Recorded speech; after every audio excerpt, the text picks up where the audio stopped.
I like the box art for Super Famicom games because it looks so different from all the other types that were out at the time. What was particularly cool about it was if you had a Super Nintendo game, they were generally in this sort of landscape format and they were stamped inside this template, and you had logos and things everywhere, and then a little space in the centre was where the artwork would sit. But if you were to buy the Japanese versions, they were completely different.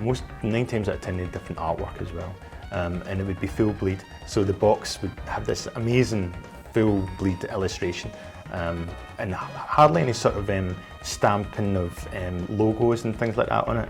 Nintendo were pretty cool at letting people just go wild with their ideas at that time. So yeah, they really stand out from the crowd, and they still do. I think that's why they still permeate with people when they look back at these games.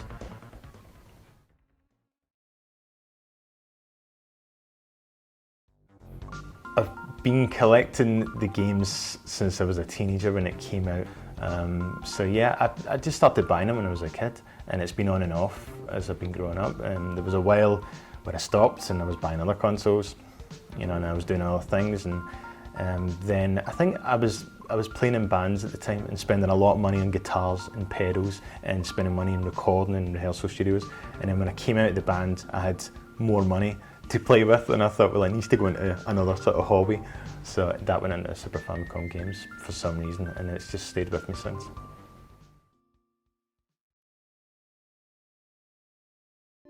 The reason I wanted to create the book was because there was nothing really else that was out there like that. And at the time when I was buying them, you didn't really see them in the web. You would see some stuff on the internet. It would be like YouTube videos, or it would be ROMs. It would be screenshots mostly. But the thing that I was more interested in sort of capturing and bringing back to people who might have, you know, bought them originally was the physical aspect.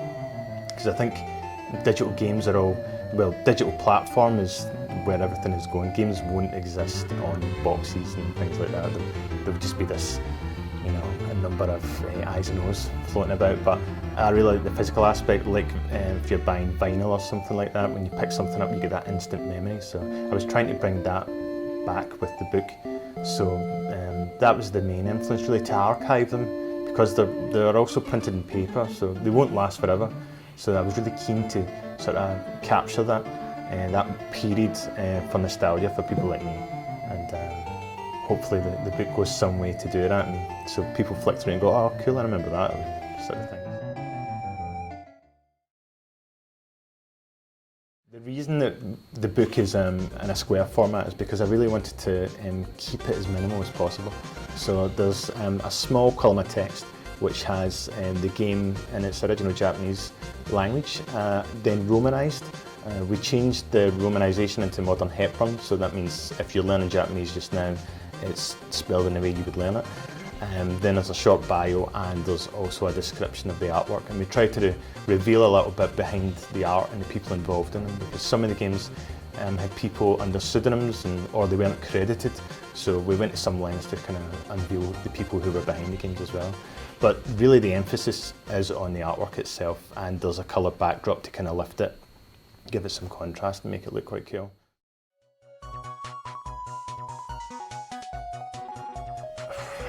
Favourite games?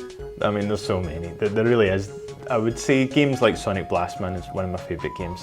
I like the artwork as well. I think the artwork's fantastic. It's just crazy, in your face, gigantic character that wraps around the entire box. It's really memorable, and it kind of leaps out on a shelf. If you've got other games sitting there, you can spot it right away. And I like the technical illustrations as well. I like stuff like Axley, which has this brilliant sort of perspective design on it.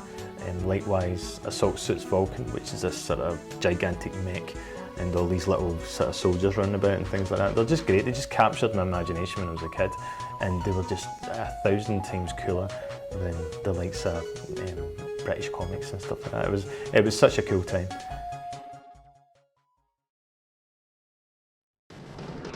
We've got a few people involved in the book. Some of the people involved are Damien McFerrin, editor of Nintendo Life. He's written a couple of contributions to the book. As well as that, there's Steve Jarrett, who launched Edge magazine, and quite a few others under Future Publishing. He was the editor for the book, so he was involved in maintaining a level of quality of writing throughout, and he was a fantastic help.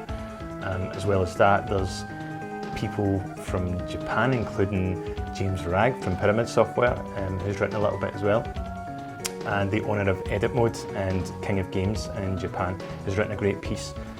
So there's been a real sort of collaboration with several people, including Van Orton Design. Van Orton are these Italian illustrators who are really into video games and cinema and nostalgia, so they wrote a great piece as well. So it's been a great project that started from me just writing on it by my own, that's grown into more people that have been really interested in helping out and adding to it, and they've just made the book even better than was originally planned.